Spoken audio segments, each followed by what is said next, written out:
Pronti? 1, 2, 3.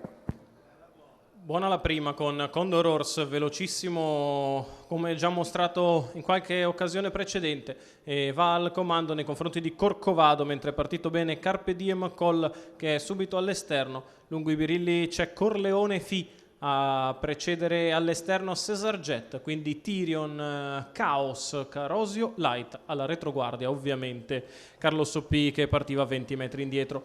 15,3 per il lancio iniziale e arriva subito a destra Cesar Jet, ovviamente Carpe Diem Call vuole una pariglia.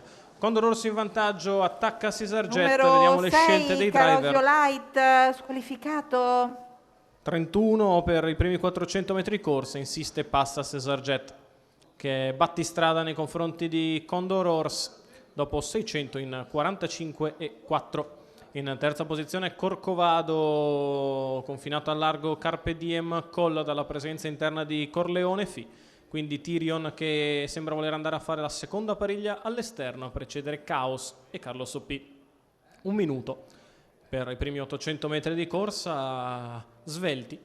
Cesar Jet che guida nei confronti di Condor Horse, di Corcovado, Carpe Diem Call al largo, lungo la corda Corleone Fi. 1,15,5 il primo chilometro, si viene all'ultimo passaggio davanti alle tribune con Alessandro Gocciadoro e Cesar Jet in vantaggio nei confronti di Condor Horse.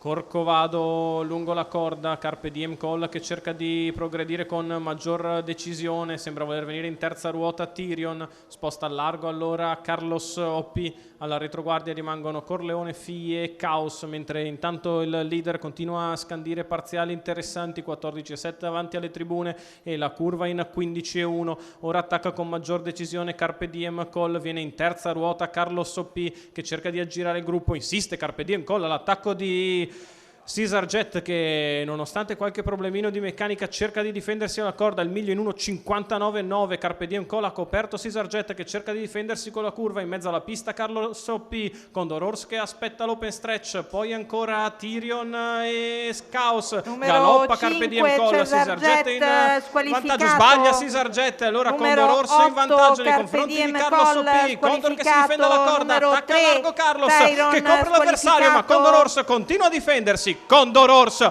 fino in fondo nei confronti di Carlos Soppi, al terzo Corleone Fi 2,29,3, 1,15,1 con la partenza con i nastri, il successo di Condor Horse, Ferdinando Minopoli per il team Minopoli che allena ed è proprietario del figlio di Moses Robb, che gira fortissimo coi nastri da strada a Cesar Jet, il quale dà strada a Condor Horse perché sbaglia in arrivo. E Carlos Soppi da più 20 è vicino lì, ma non può battere il battistrada, il successo di Condor Horse e Ferdinando Minopoli.